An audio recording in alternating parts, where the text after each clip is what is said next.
हाम्रो एजेन्डा राजशाहीको लोकतन्त्र र पुरै धार्मिक स्वतन्त्र सहितको हिन्दू राष्ट्र। अब हाम्रो यो जुन किसिमको अहिले जनप्रतिनिधिले छिट्टै स्थापना हुने बेला आइसकेको छ। अब सल्लाहले हुन्छ सल्लाहले, वैधानिक ढङ्गले हुन्छ वैधानिक ढङ्गले, होदिन भने सडकबाटै तपाईँ हामीले अब राज संस्थाको स्थापना, गणतन्त्रको खारेजी, संघीयताको खारेजी र एकमात्र विश्वको पहिचानको लागि हिन्दू राष्ट्र स्थापना गर्ने कुरामा तपाईँ हामी अब जिउ ज्यान फ्याँकेर लाग्ने बेला आएको छ साथीहरू। एउटा कुनै राजनीतिक पार्टीले झन्डै 2/3 बहुमत प्राप्त गरेर पनि 5 वर्ष सरकार चलाउन सक्दैन मात्र होइन, ऊ आफै संसद विघट गठन गर्न अगाडि बढ्न पर्छ भने यो कसको असफलता हो? यो संविधानको असफलता हो कि होइन? यो केपी ओलीको, कम्युनिस्ट पार्टीको अथवा कुनै व्यक्ति वा पार्टीको असफलता हो? यो सिङ्गो प्रणालीको असफलता हो। जुन कुरा 62-63 को राजनीतिक परिवर्तनको काली लाग्दो क्षणमा राप्रपाले भनेको थियो त्यो आज सत्य साबित भएको छ। सरकारमा बसेर मन्त्री प्रधानमन्त्री हुनको लागि मात्रै थियो त? त्यसले गर्दा गणतन्त्रको गाडी दुर्घटनाग्रस्त भइसकेको छ। यो देशको लागि अभाव सिद्ध भइसकेको छ र हामीले यत्तिकैमा हिन्दू राष्ट्र र राज संस्था भनेको होइन, किनभने यो अभाव सिद्ध भइसकेको छ। विदेशमा बसेर 12 दिने सम्झौता गरेर भर्ती भएर आएका नेताहरूले यो देश चलाउन सक्दैन भन्ने कुराहरू प्रमाणित भइसकेको छ। यो संकटको घडीमा हामीले जिम्मेवारीपूर्ण ढङ्गबाट काम गर्न सकेनौं भने मुलुकको राष्ट्रिय स्वाभिमान, राष्ट्रिय एकता र राष्ट्रिय अखण्डता संकटमा पर्न सक्दछ। यदि हामीले जिम्मेवारीपूर्वक काम गर्न सकेनौं भने म प्रधानमन्त्री केपी ओली, नेपाली कांग्रेसका सभापति शेरबहादुर देउवा,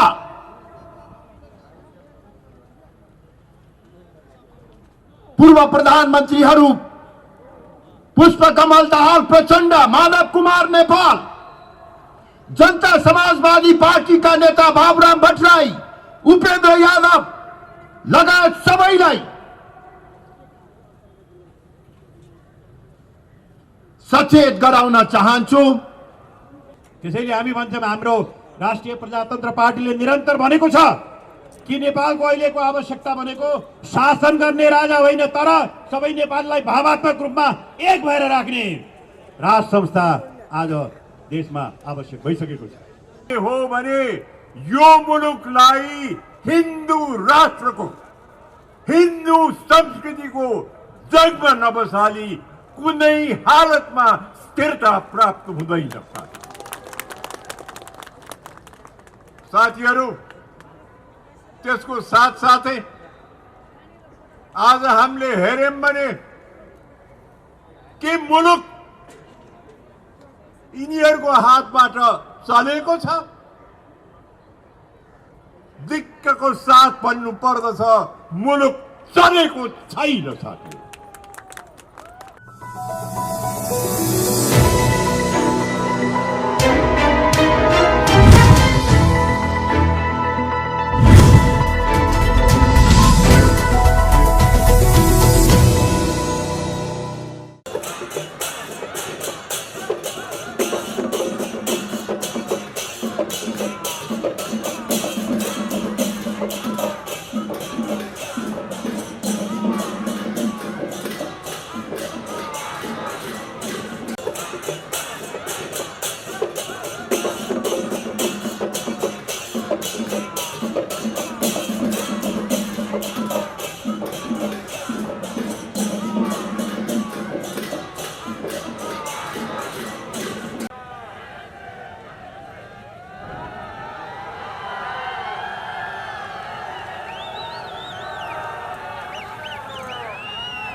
माझमा हाम्रा वरिष्ठ नेताजीहरू आइसक्नु भएको छ। हाम्रा माझमा त्रय अध्यक्षज्यूहरू आइसक्नु भएको छ। त्यसैले तपाईहरूले अलिकति भिडलाई धेरै अनियन्त्रित नगरे सबैलाई म यो बृहत जनप्रदर्शनको संयोजकको तर्फबाट यहाँहरू सबैलाई हार्दिक स्वागत र अभिवादन गर्न चाहन्छु। र आज हाम्रो जुन किसिमको चाहिँ यो चाहिँ बृहत आन्दोलन गर्नुको के माने के हो भन्ने कुरा यहाँहरूलाई प्रश्न थाहा छैन। हाम्रा राष्ट्र संस्थाको पुनर्स्थापना, हिन्दू राष्ट्र, पूर्ण धार्मिक स्वतन्त्र सहितको हरेक धर्मलाई बराबर अधिकार हुने हिन्दू राष्ट्र, त्यसै किसिमको यो झन्झटिलो, खर्चिलो र बोझिलो संहिता खारिज, यी कुरा मागहरूलाई लिएर आज हामी जनप्रदर्शन एकतिर गरेका छ भने त्यस्तै देशमा महँगी, भ्रष्टाचार, कोरोना नियन्त्रण, यी यावत कुराहरू छन्। यिनीहरू पनि हाम्रो मागभित्र पर्दछ। त्यस्तै किसिमले महिला हत्या, हिंसा, बलात्कार, शान्ति सुरक्षा, किसानहरूको जुन किसिम समस्याहरू छ, ती यावत समस्याहरूको समेतलाई ध्यानमा हाम्रो यो अहिलेको आन्दोलनभित्र पर्दछ। अहिले जुन किसिमको तपाईँहरूले यो बृहत जनप्रदर्शन गरेर अहिले जुन किसिमको खेलाले यो बृहत जनआन्दोलनले देखाएको छ। हिन्दू राष्ट्र कायम गर्न सक्दैनौँ, राष्ट्र संस्था पुनर्स्थापना गर्न सक्दैनौँ, तबसम्म यो राष्ट्रको राष्ट्रियता सधैँ कमजोर रहन्छ भन्ने कुरा यहाँहरूमा आज म जागजाहेर गर्न चाहन्छु साथीहरू। र युवा साथीहरू, अब हामी चुप लागेर बस्ने होइन, डटेर अगाडि बढ्नुपर्छ भन्ने विश्वासका साथ म धेरै लामो समय लिन चाहन्न। युवा साथीहरूलाई हामीले घोडा टेकेर हिरो बन्ने होइन, घोडा टेकाएर हिरो बन्ने हो भन्ने वाचनका साथ मेरो भनाइहरूलाई मैले यही अन्त गर्दछु। जय राष्ट्र। दैलो दैलोमा हामीका पार्टीका विभिन्न तब्काका साथीहरू जानेछन्, जनताको सहयोग र साथ लिएर अगाडि बढ्नेछन् भन्ने हामीले विश्वास लिएका छौँ। त्यसरी जाने क्रममा जुन किसिमको अहिले देशमा विद्यमान भ्रष्टाचार व्यापक बढेको छ, त्यसको निमित्त पनि हामीले यी सत्तामा रहेका वा जिम्मेवारी मान्छेलाई खबरदारीका साथ ठेगान लगाउनु पर्ने भएको हुनाले यो पार्टी पङ्क्तिमा रहने युवा होस्, महिला होस्, विद्यार्थी होस्, कुनै पनि पार्टी सङ्गठनमा बस्ने मान्छेले अब स्पष्टका साथ, इमान्दारीका साथ गाउँ गाउँ दैलो दैलोमा गएर हामीले भन्ने गरेका एजेन्डालाई स्थापित गरी छाड्नुपर्छ भन्ने अनुरोध गर्दै अब सल्लाहले हुन्छ, सल्लाहले वैधानिक ढङ्गले हुन्छ, वैधानिक ढङ्गले होदिन भने सडकबाटै तपाईँ हामीले अब राज संस्थाको स्थापना, गणतन्त्रको खारेजी, संहिताको खारेजी र एकमात्र विश्वको पहिचानको लागि हिन्दू राष्ट्र स्थापना गर्ने कुरामा तपाईँ हामी अब जिउ ज्यान फ्याँकेर लाग्ने बेला आएको छ साथीहरू। एउटा कुनै राजनीतिक पार्टीले झन्डै 2/3 बहुमत प्राप्त गरेर पनि 5 वर्ष सरकार चलाउन सक्दैन मात्र होइन, ऊ आफै संसद विघटन गर्न अगाडि बढ्न पर्छ भने यो कसको असफलता हो? यो संविधानको असफलता हो कि होइन? यो केपी ओलीको, कम्युनिस्ट पार्टीको अथवा कुनै व्यक्ति वा पार्टीको असफलता हो? यो सिङ्गो प्रणालीको असफलता हो। जुन कुरा 62-63 को राजनीतिक परिवर्तनको काली लाग्दो क्षणमा राप्रपाले भनेको थियो, त्यो आज सत्य साबित भएको छ। सरकारमा बसेर मन्त्री प्रधानमन्त्री हुनको लागि मात्रै थियो त? त्यसले गर्दा गणतन्त्रको गाडी दुर्घटनाग्रस्त भइसकेको छ। यो देशको लागि अभाव सिद्ध भइसकेको छ र हामीले यत्तिकैमा हिन्दू राष्ट्र र राज संस्था भनेको होइन, किनभने यो अभाव सिद्ध भइसकेको छ। विदेशमा बसेर 12 बुँदे सम्झौता गरेर भर्ती भएर आएका नेताहरूले यो देश चलाउन सक्दैन भन्ने कुराहरू प्रमाणित भइसकेको छ। यो यसरी हामीले देशभरिको लागि, देशभरिका जनतालाई लिएर अगाडि बढ्यौँ भने हामीले यो चाहिँ के अरे यो विरोध सभा हामी देशभरिमा गर्नेछौँ।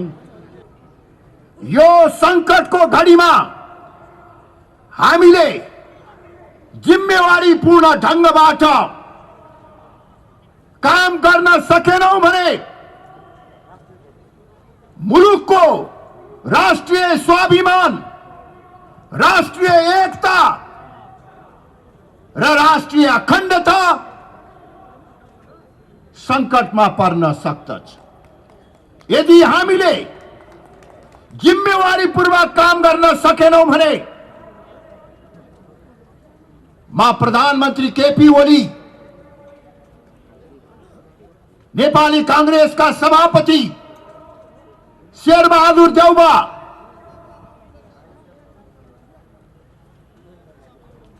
पूर्व प्रधानमन्त्रीहरू पुष्पकमल दाहाल प्रचण्ड, माधव कुमार नेपाल, जनता समाजवादी पार्टीका नेता बाबुराम भट्टराई, उपेन्द्र यादव लगायत सबैलाई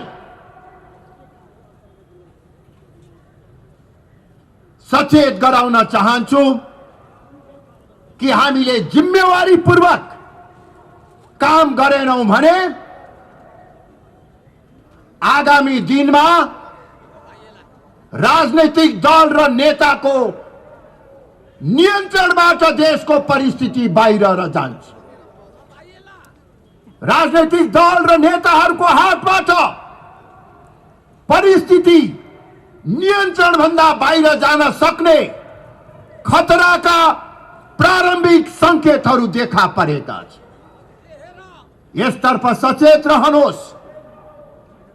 जिम्मेवारीपूर्वक काम गरेनौं भने आज हामी जुन पदमा छौं, पदबाट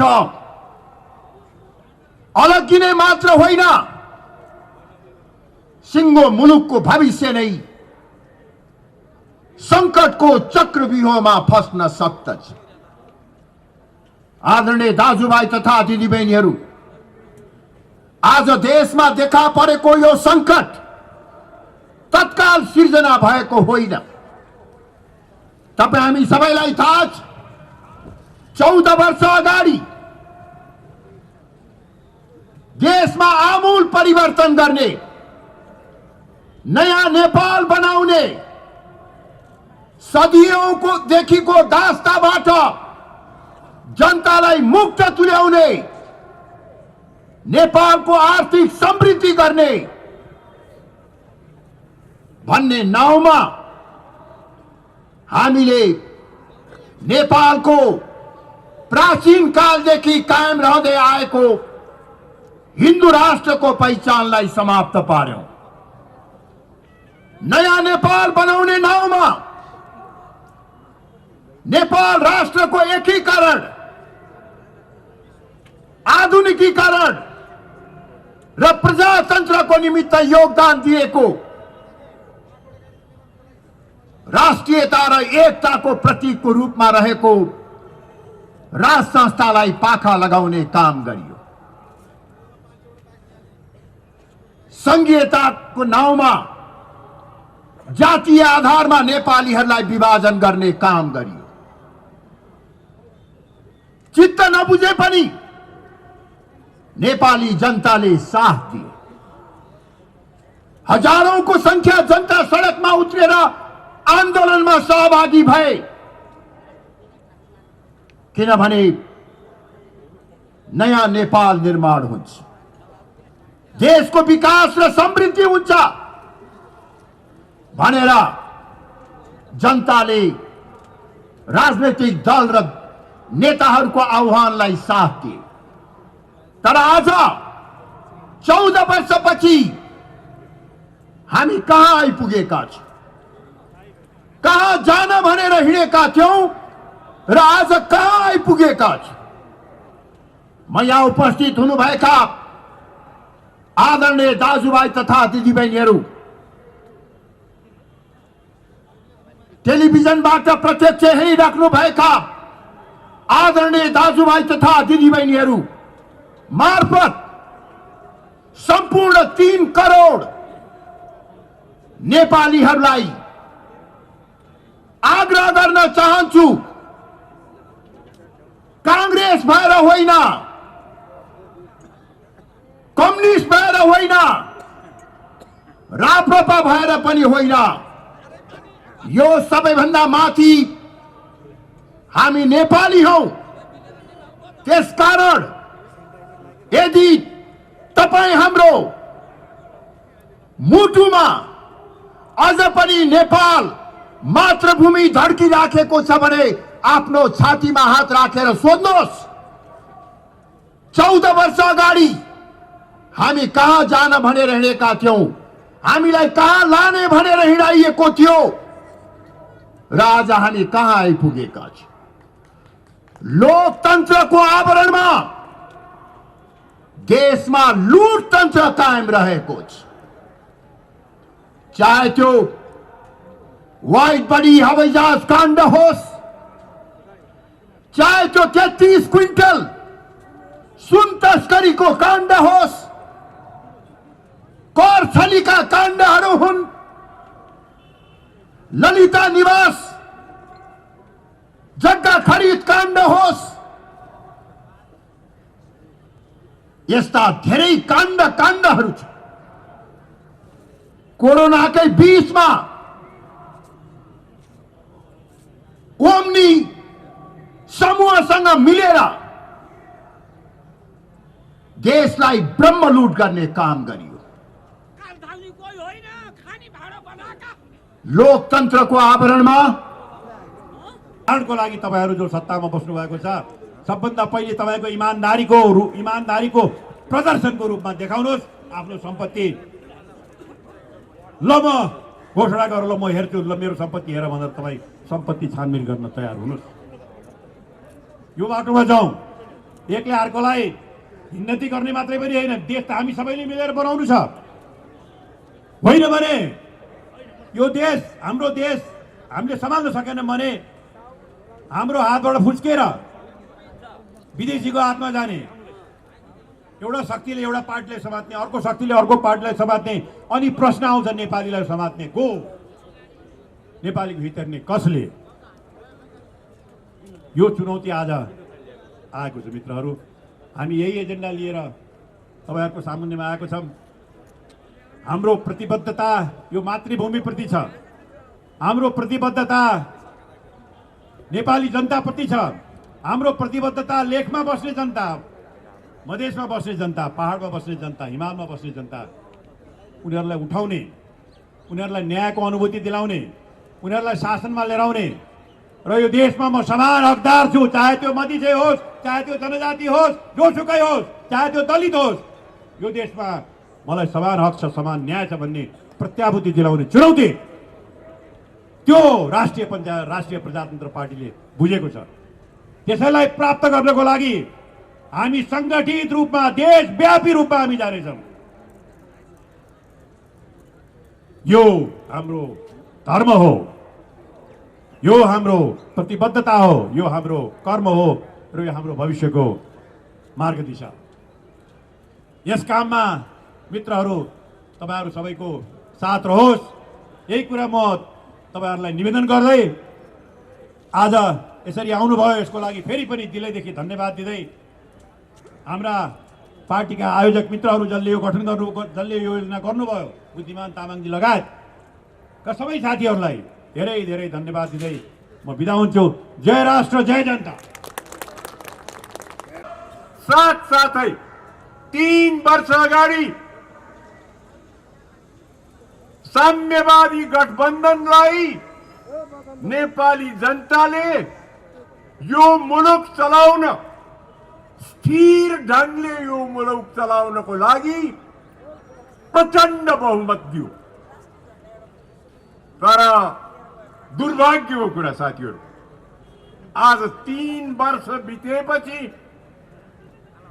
संविधानले स्थिरता खोज्दा खोज्दै नेपाली जनताले साम्यवादी पार्टीलाई बहुदल आएपछि सबभन्दा ठुलो बहुमत दिँदै अहिले आएर त्यो पार्टीले संसद विघटन गर्यो। अहिले आएर त्यो पार्टी पर्रक्क फुटेर 2 टुक्रा भएको अवस्था हामीले